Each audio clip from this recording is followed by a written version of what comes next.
All right, looks like we are ready to go. We've got a nice group that has joined us. So I want to welcome everybody to the second in our ongoing monthly webinar series from PacLease University and PacLease Training. This one, I am joined by Trinh from PacLease Insurance. I'm very excited to have him here. When I started 7 years ago, we sat right across from each other, and now we've moved on and up into better places in the world, and very excited to have him here talk to you about the need for insurance. So we're going to just leap right into all of that. And I hope that everyone here will get a little bit out of it and understand the importance of something that you hope you never have to use, but something that is critical and the law for the franchises, and make sure that you're covered and everything else, and covered in the proper way. And that's something that Truong and his team work really hard to make sure that everything is accurate and up to date. So with that, I'm going to turn it over to Truong here and allow him to talk to us about the insurance program. All right, well, thank you, Travis, and good morning. Good morning or good afternoon, everyone. Thank you for being here. I'm happy to host this second webinar in our series.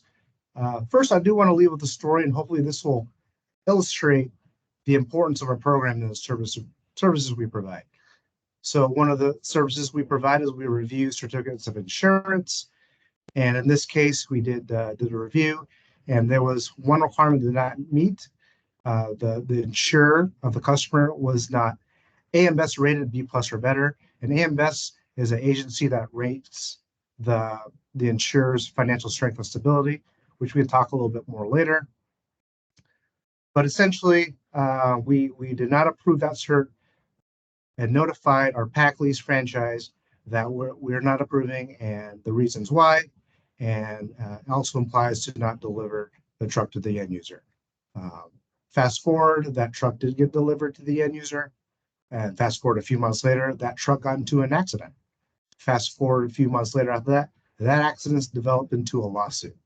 So after reviewing the situation and the legal matter, just let the PacLease franchise first know that their contingent and excess liability was possibly jeopardized because of that.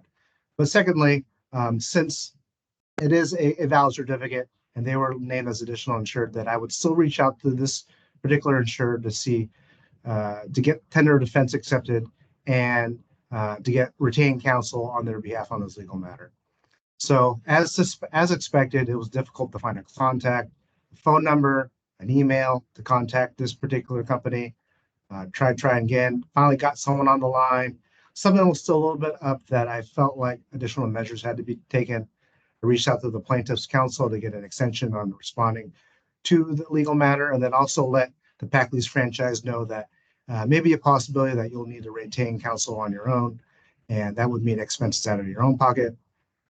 So fast forward after a few calls of not getting anywhere and them not accepting tender of defense, kept on saying they kept on not addressing it, but then said, we're trying to settle with the plaintiff. We're trying to settle with the plaintiff. That went on for a while up until the extension deadline point, which luckily the case did settle. But what happens if the case didn't settle or not? First, like I said, the contingent and excess liability is now through us is now no longer applicable. Secondly, like I said, you'd have to retain counsel on your own out of pocket instead of having that through the insurer, which is covered as additional insured. And then third, the probability or the likelihood of defaulting on filing a response on this legal matter is high at that point since you don't have counsel, which means the repercussions could be endless, and you definitely don't want to give the leverage to the plaintiff in that manner.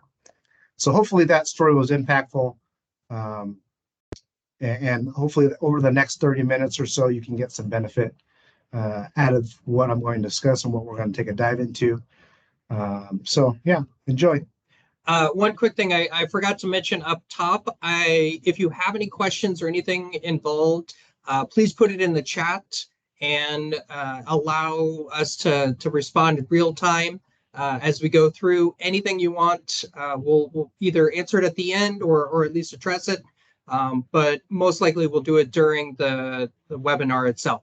So feel free to let us know if you have any questions. Go ahead, Truong. Thank you, Travis. So first, let's introduce you to our team in Bellevue. So my name is Truong Trinh, and I am the insurance manager here at PLC. I've been in this role for about 2.5 years. I've been with the company for almost 12. And many of you on this call, I've dealt with you in various capacities in contract administration, lease pricing, accounting. So I'm excited that you're here today to learn a little bit more about insurance. And then for the newer team members on the call that I haven't connected with, I look forward to connecting and certainly reach out to me if you like to touch base. Second, we have Karen Kruger. She is our team lead. She comes with a wealth of experience that dates all the way back to 2005 when she joined PLC. She is our subject matter expert, so we lean on her for a lot of guidance and assistance. Finally, we have Maria Lee and Erica Walmer, who both joined our team in the summer of 2022. Both came with a background of insurance industry experience, sales experience, so both have greatly contributed to our team's success in their tenure here.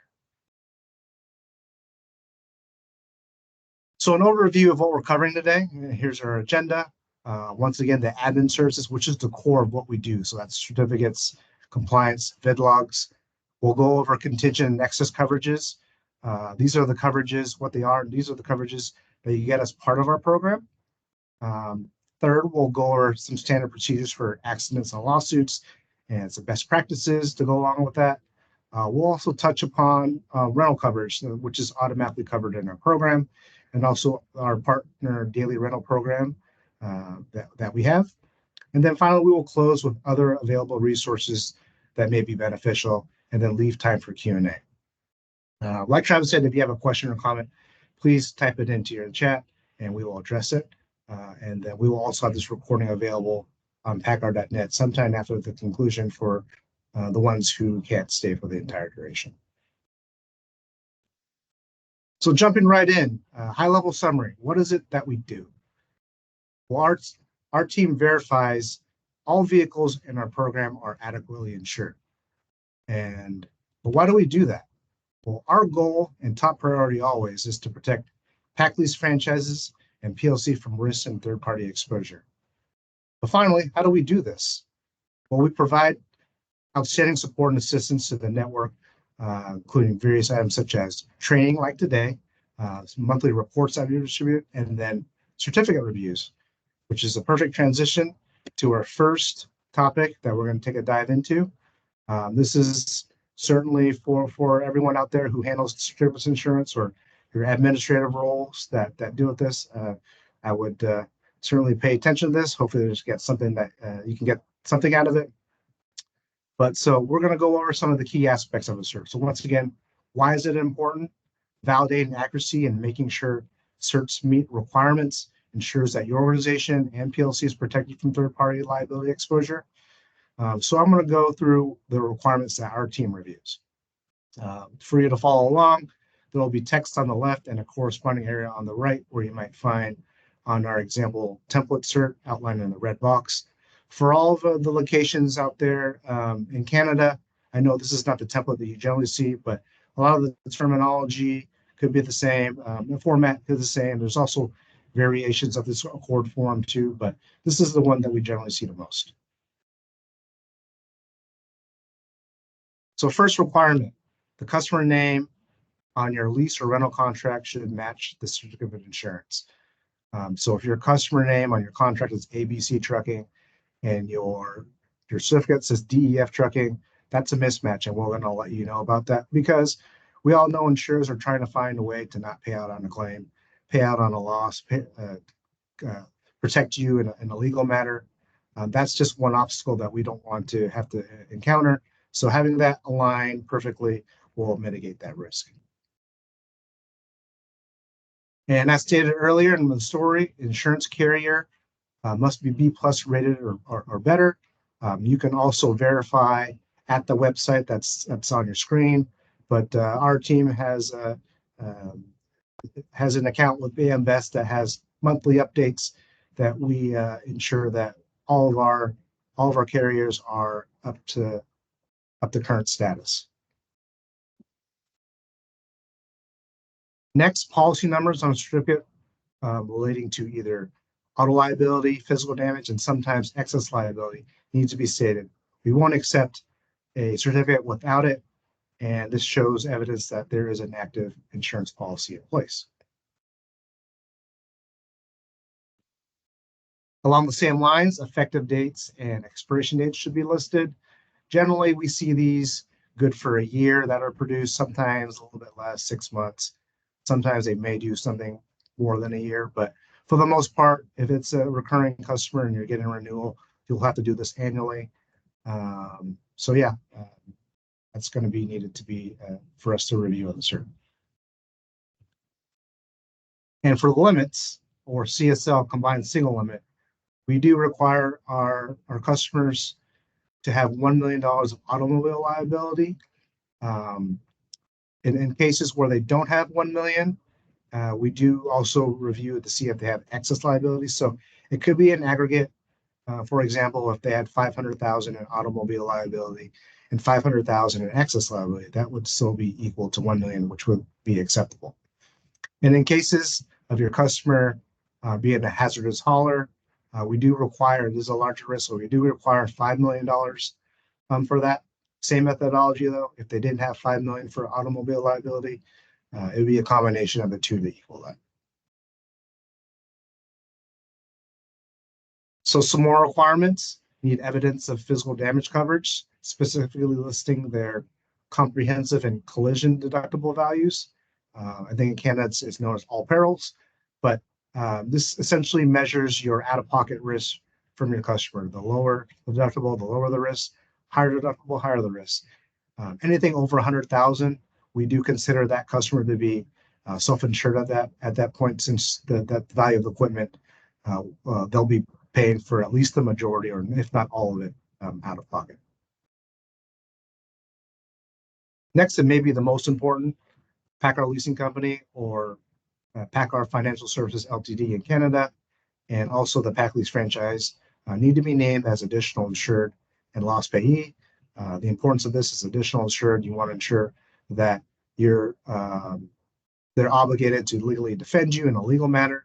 And then for a loss payee, since the customer is not owner of the equipment, of course, in cases of a total loss or a payout, we don't want those funds to go directly to the end user. We want that to come to here, PLC, or the PacLease franchise. If the policy is any auto policy, and for automobile liability, ensure that that box is appropriately checked. There could be some remarks in there that could give a little bit more definition to that, but for the most part, if it's any auto, have that box checked.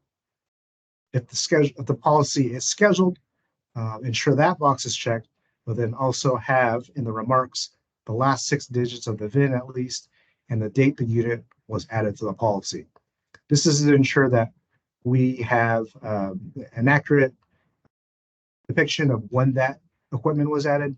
It could usually add to the policy midway through the duration period. So having the date there will help us have a little bit more clarity. If we don't have a date there, fortunately, we just have to use a default date. Our methodology is to use the date that cert was produced. Then finally, an authorized signature on the cert. Since the broker produces these certificates, we want to ensure that we have evidence and proof that someone there produced that. It also mitigates a little risk or for fraudulent certs. So having that is also a requirement. So oftentimes we talk about some of the best practices between your organization and our team. Here's a list of best practices that you can actually implement with your customer. First, drafting a letter, providing your customer clarity on what is needed.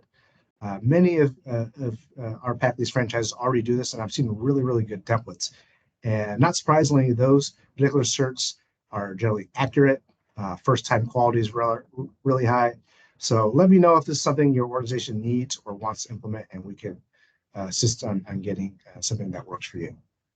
Quick question in from the chat from Howard is, what language is needed for a substitute for like rentals, a rental sub for a lease unit?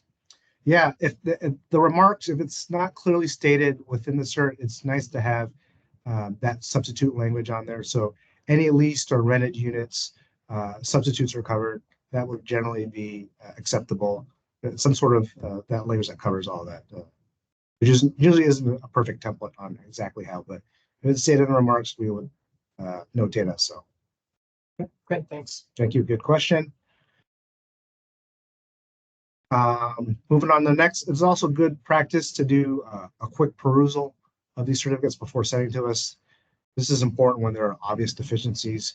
We certainly don't expect you to know it as well as our team is trained to do, but eliminating any additional back and forth correspondence will increase efficiency, thus improving the time getting your truck delivered with your customer.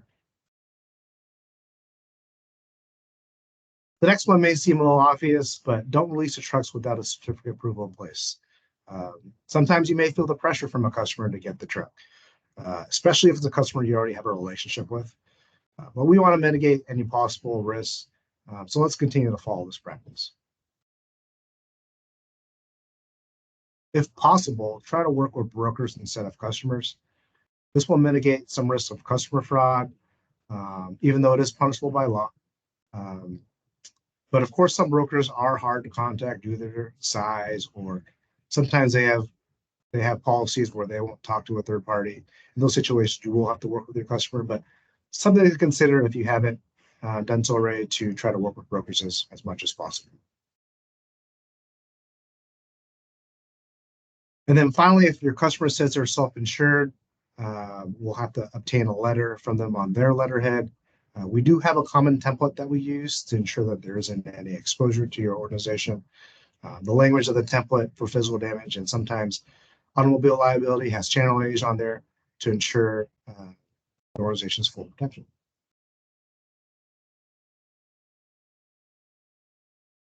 So conversely, here's some best practices when with us here at PLC. So first one, many of you out there already do it. Send your inquiries and requests to our main group inbox that gets monitored all day, plc.insurance@paccar.com. And we also would like clarity in the request as well. So clear subject line and in the body of the email. We recommend that you put your location number and your customer name in the subject line. The customer name should be exactly the way you want it approved. Many certs have several naming conventions for the customer, and it would help us determine which one to choose. In the body, you can put the reasons for the review, such as it's a renewal, or it's an addition to the vehicle to the policy, etc. There are many iterations of that. Of course, if your request is urgent, or we have many cases where the customer is waiting, input that in the subject line, and we will reprioritize and put that at the top of our list so we ensure we meet your needs. It'd be better to put it in the subject line instead of the body, because it's easier visible for us to know that it needs your immediate attention. Finally, you should look over your cert notification completely. There may be details on there that would indicate either a full or partial approval. We are currently working on updating our format of these notifications for additional clarity, but this is a good practice to implement so you don't release a truck that wasn't fully approved.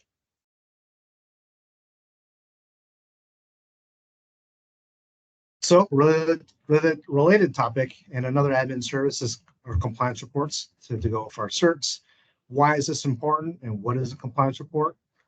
Well, it gives you, the PacLease network, a measurement of your exposure. It specifically identifies what equipment is not compliant and gives you direct information on why it's not.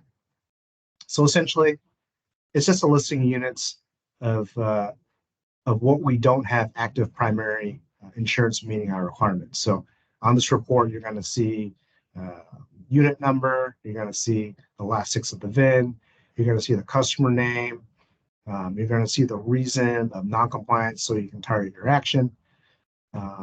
In addition, There's also scores to go along with your rental fleet and your lease fleet. Of course, we're striving for 100%. This particular location is at the high 90s, so that's very good. Yeah, we'll certainly work our best to get that percentage to 100 as best we can. We're sorry, we're picking on Grand Prairie. We had to pick someone. Yeah. But and thank you for Ben Parrish out there letting us use his data. I know it could be a little bit vulnerable to put your data out there, so thank you for that. So here are some best practices to consider when clearing compliance. So take your corrective action quickly. You want to mitigate that risk or take care of that risk immediately. If it's a existing customer, look at previous approved certs for reference. I think a good method is to just reattach it to your request to the broker. Say, hey, this is what it was approved for. Make it the same.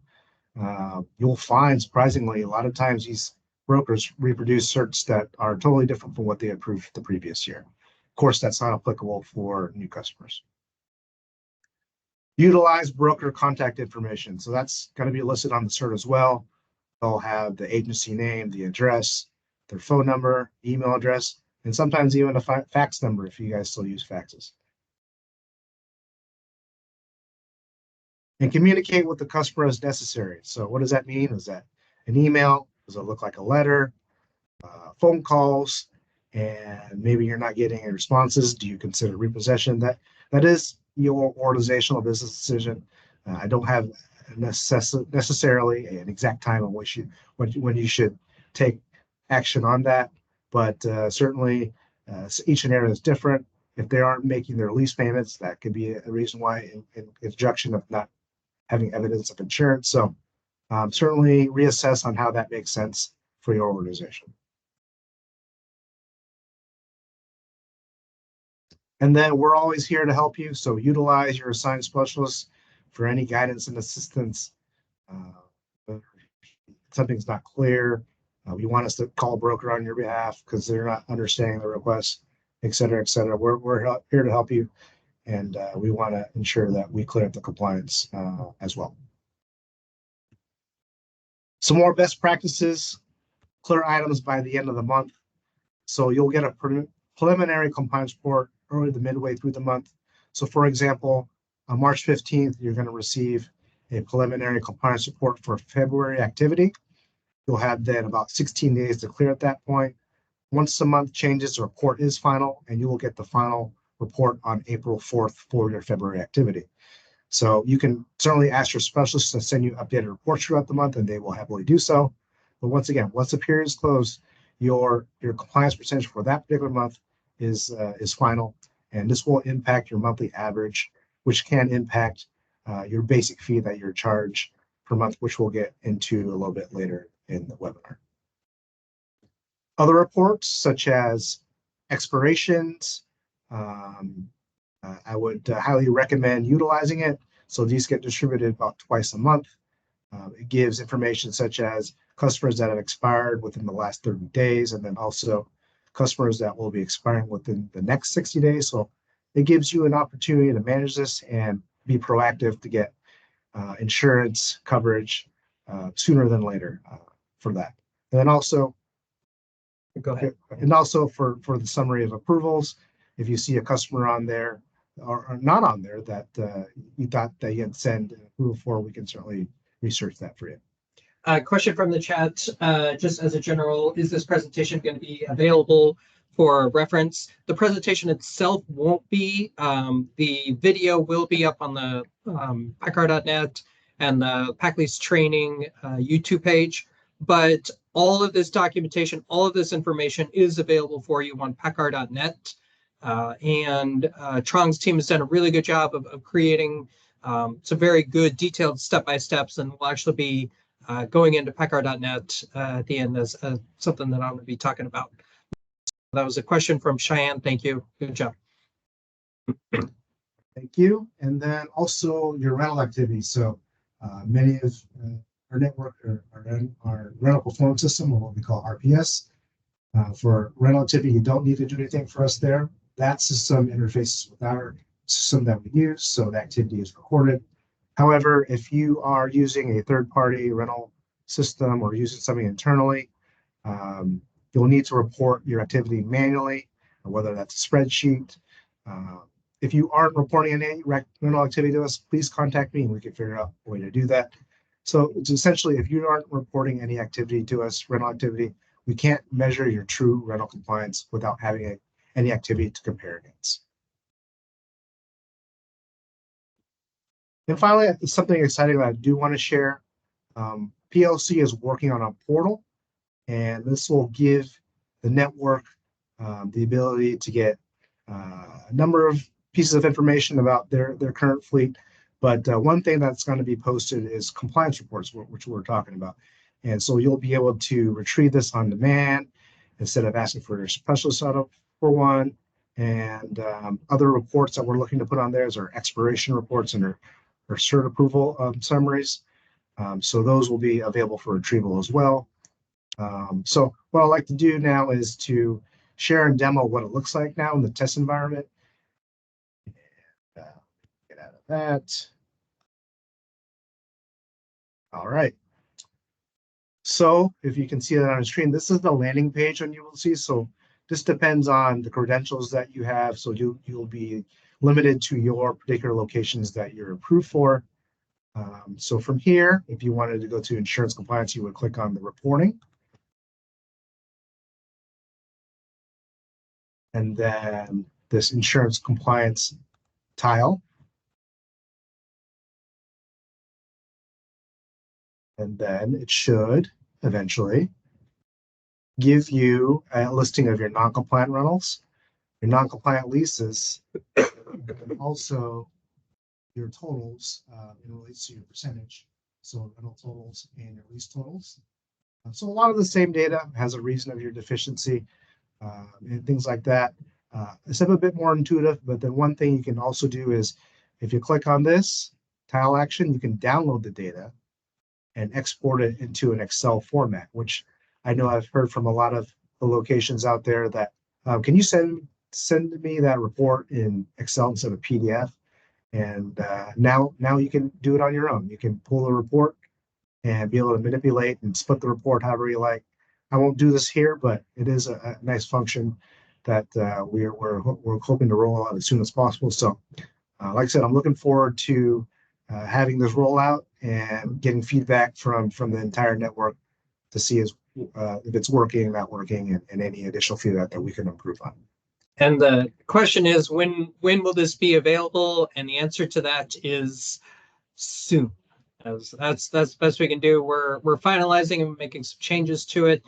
This is also going to be part of the order submission process. You'll be able to look up truck fleet data in real time. It's going to be a really good resource for you once we finalize everything and get it launched. The question from the franchise or from Francesco is, will the active blanket certificates be listed on the portal under this? We are working towards that. Yes. So we are going to be putting on our summary of approval. So that includes not only your fleet, but we understand national accounts. We also have a listing of blanket accounts or national accounts that will have what we have on hand for approvals and also the ones that are upcoming for expiration. Another question, will the portal and everything else work if they're not using RMS? Yes. And just you'll have to be submitting it manually like you currently do. But this reported, everything is here is what exists now. It's just now you will have access to it specific to your own franchise. And you won't always need to go back and forth between your respective insurance specialists to get that information. They'll get you'll be able to look it up yourself. And one thing I do want to add, the data does update daily, overnight. So if you did pull this report at 9 a.m. and we need some changes at 10:30, the changes, if you were to pull a report again, won't occur until the next business day. All right, great questions. Thank you very much for that. And now heading back to the presentation.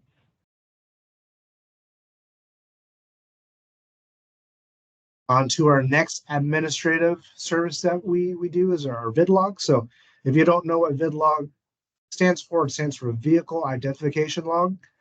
And why is it important?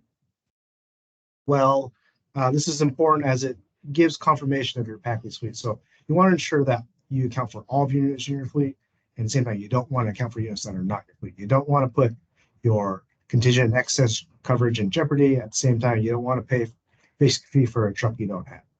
So essentially, it's a listing of trucks in your PacLease fleet. The listing includes trucks that are ordered through PLC that have been built and left the factory. There also include all your in-service trucks, trucks that have been paid off with PLC, but you're still utilizing as a lease or a rental, and then also other units that you want to report to us, equipment such as your non-PLC finance fleet. We can certainly add that to your fleet and ensure that you get coverage for that. So the VidLog also calculates your basic fee. This is based on your equipment type, Class 8, medium duty, or trailer. The compliance score that we talked about previously impacts the tier that you fall in for your basic fee. So like I said, we want everybody 100% when it comes to compliance, but the 90 to 100% tier is your preferred rate. So you get a little break on that.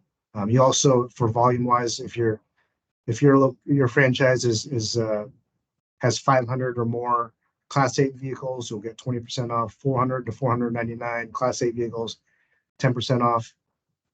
So yeah, this is something that we like I said, we want to strive to get you to the highest level to ensure that it minimizes your expense. But essentially, all we're trying to do is true up the VidLog to the actual fleet that you have on there.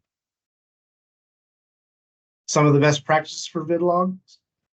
We want to peruse your entire list for accuracy. So that includes the fee amounts that are populating. Most of it's automated. There are possibilities that we do something manually. So we want to ensure that we charge you for a medium duty truck and not for a Class 8 truck, for instance. So yeah, like I said, we're trying to true this up as best as we can to exactly what you have.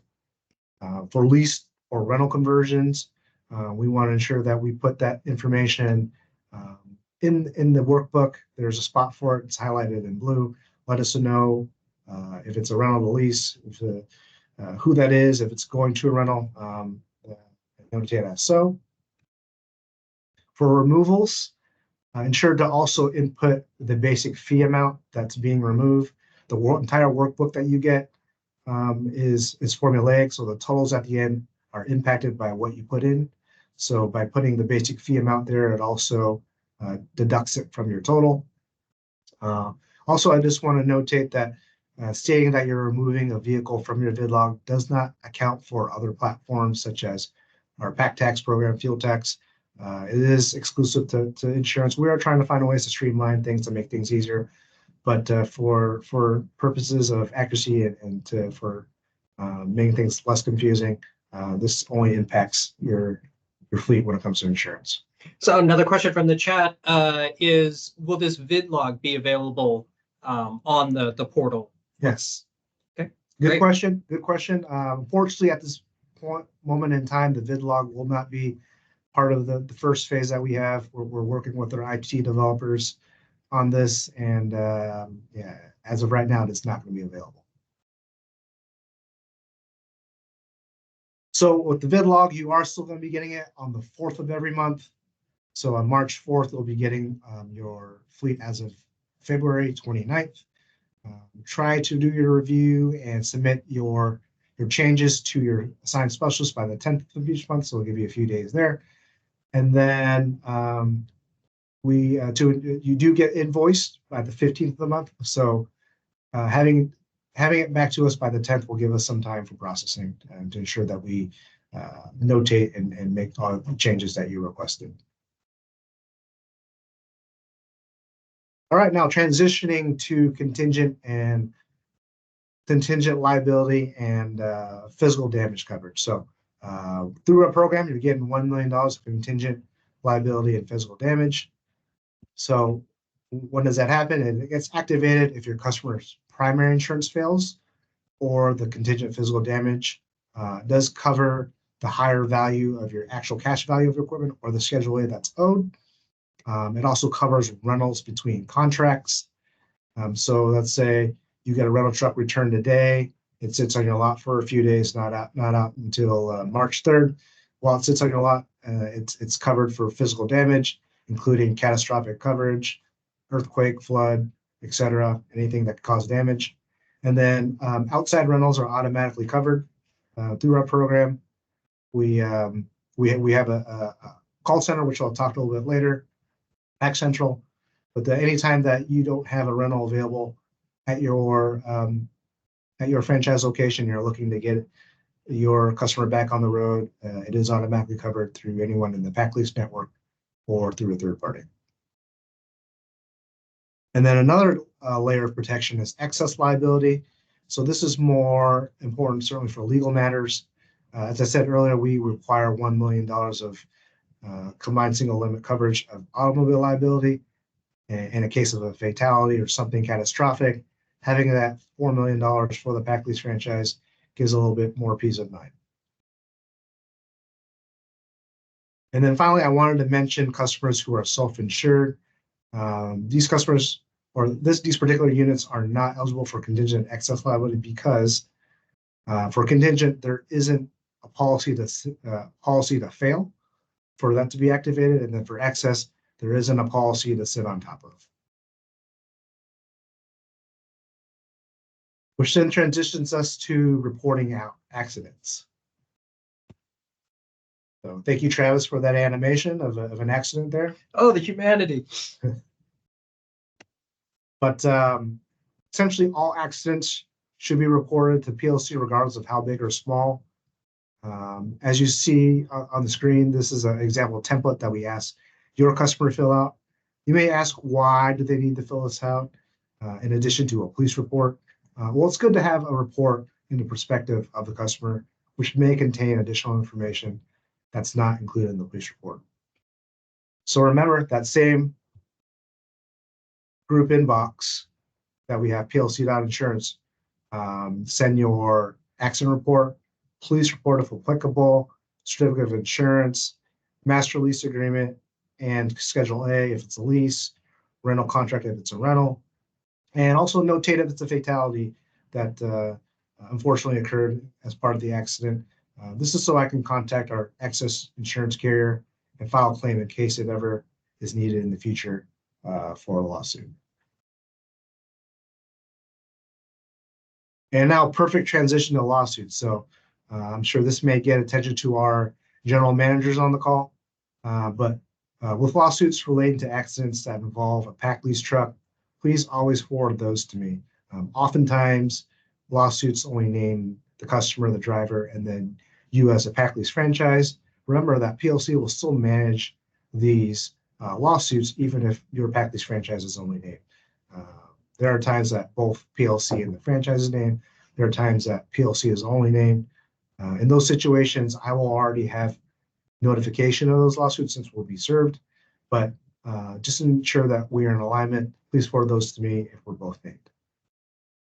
So essentially, I'll do all the legwork with research, requesting tender of defense to your customer's insurer. I may need to get some assistance with getting contacts from your customer or anything like that, or some claim numbers. But for the most part, I can handle these cases from start to conclusion and show evidence of dismissal where applicable. I can provide updates to you as you need to ensure that everything is moving along. But as you know, or may not know, some of these lawsuits could be dismissed quickly or go quickly. Some could drag for months and even in a year. So I certainly keep a good log to ensure that everything is still moving and still there's some attention to all these cases. Now moving on to our rental coverage that automatically is covered through a program. As I said, outside rentals are automatically covered. When it's arranged through our call center, Pac Central, it is also covered. And generally, it should be seamless and streamlined. But when you are renting a truck arranged through Pac Central, there should be a library certs or evidence that PacLease should have that I provide for them. So like I said, it should be seamless. In the cases where PacCentral procures a rental outside of the PacLease network to a competitor, which I won't mention, then I can assist with providing this third party with a tailored certificate showing evidence of your coverage. And then vice versa, when you're providing a rental for PacCentral, once again, there should be a library of certs for those PacLease locations. In all instances, though, if you're not sure of coverage, please check with me, and then we'll talk through the scenario to ensure that everything's valid. And then also we have a daily rental program. We have a partner broker that we use or have partnered up for situations where your customer can't, rental customers who can't get insurance for a number of reasons. So essentially it's an alternative to give to get them on their way if they can't get it. So I know many of the franchise locations out there have partnered up with Allen Insurance Group, and you guys have a policy when you have customers that want to explore or look into this, they can add the customers to the policy. If you need more information to Allen Insurance Group, information is on the screen. Please note, though, there is some restrictions on coverage. So it doesn't cover Alaska, Hawaii, Massachusetts, and Florida. And then also to our locations in Canada, this program is not available in Canada. Which answers the question in the chat. Okay.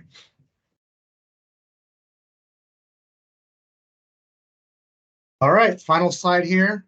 Just a few more additional resources that you can find at pacr.net.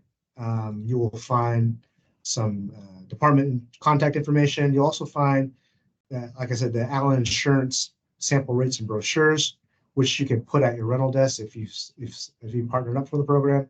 There's also an FAQ that is very helpful for me. So there's 27 questions and answers that the team put together for complex scenarios that are not as common, terms that need clarification, things like that. So I feel it's a benefit to just peruse that if you get a moment. So with that wraps up the content for today's webinar. Please enter in the chat if you have any additional questions or comments. If you would rather send the questions or comments to me directly, feel free to do so. But I enjoyed sharing this information with everyone today, and thank you for being a part of today's webinar, and have a great day. We do have a question here. Trying to read this as best I can.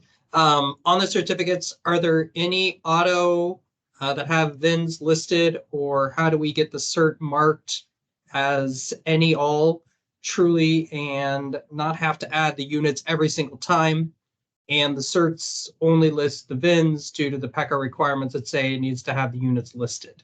So there's a conflict there. Yeah, so it all kind of depends on the policy. It all varies from policy to policy. Sometimes you may get the idea, any auto is checked, and then they'll say rentals, or I'm sorry, leases will have to be scheduled and so forth. So if it indicates otherwise in the comments, then we act to do so. Even if it says any auto and they list equipment, we're going to list that equipment as scheduled unless we get clarification from your broker. So a lot of those instances, we just go back to the broker. Is it truly an any auto for auto liability and physical damage, and get that confirmation and save it on our file and proceed as so. But it's hard to say. Can't make a blanket statement all across the board. They're just different policy to policy, depending on how it's set up. Yeah, good question. All right. Doesn't look like anything else has popped up. One thing I do want to talk about here, just sort of wrapping things up and then offering the additional training information.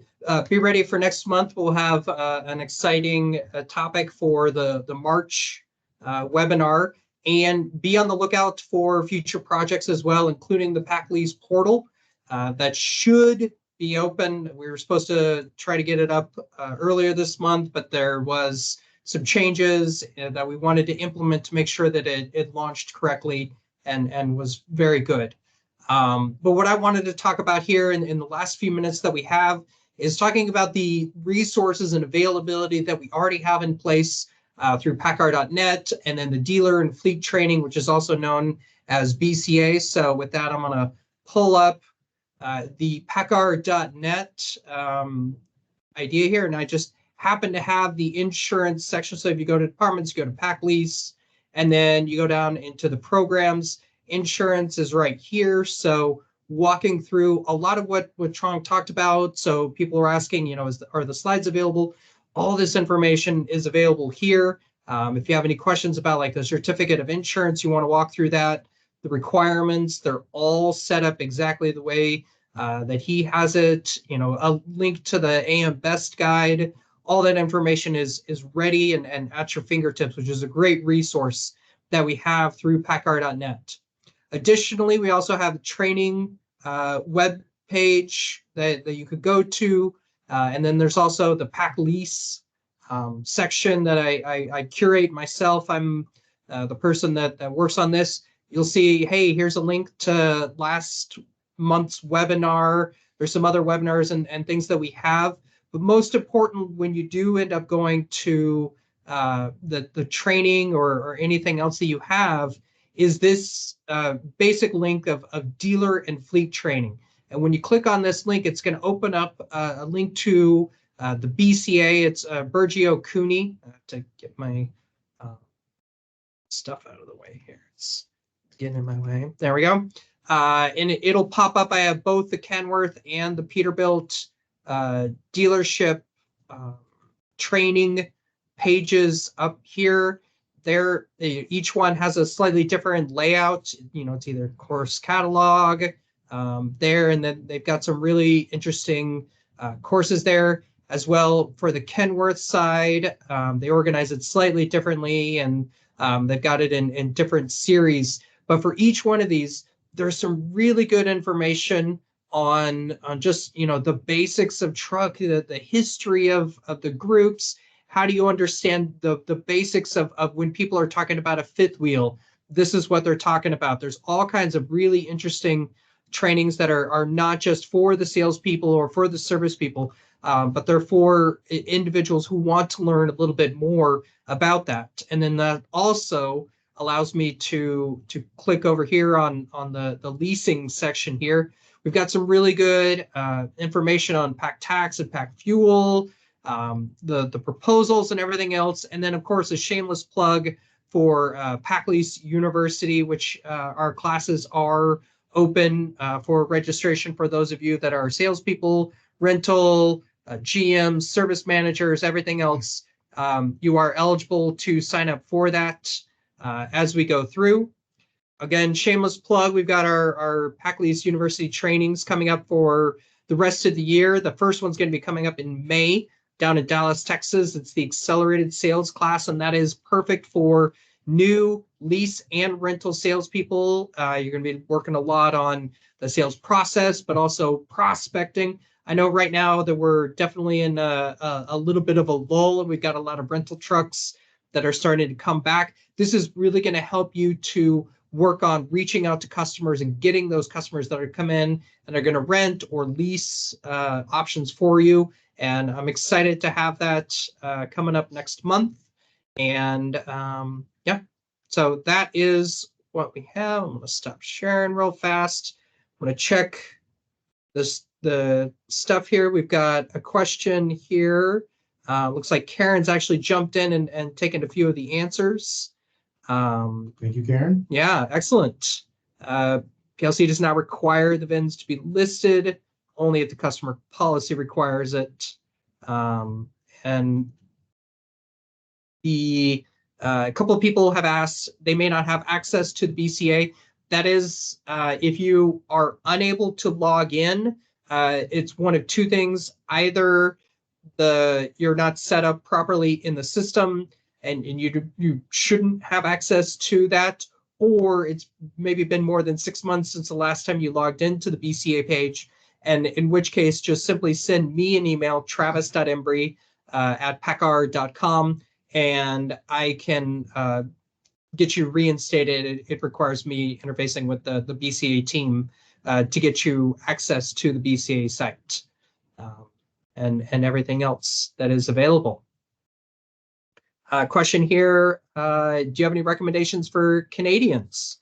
Is there any broker that could do the rental insurance? Yeah, unfortunately, the broker that we have is not for Canada. This is something that we can certainly work with our uh, risk management department to see if they have any brokers in mind, or something that could alleviate with some of these requests. Because I have had several Canadian locations in the past ask me about this. There are different laws for each province that are a little bit different than what we see here in the States, Quebec being especially one. But yeah, I can certainly research that and see if we can have anything that we can be offering in our Canadian network. Yeah, great. Okay, looks like the questions will stand for a couple more minutes. If anyone else has any other questions, but other than that, thank you everybody for leaping in on this on the 29th, and we don't want you to Nice pun. yeah, get out there and jump to any bad conclusions. So be sure to hop into the next one, and we will see you in March. Thanks everybody. Thank you, everyone.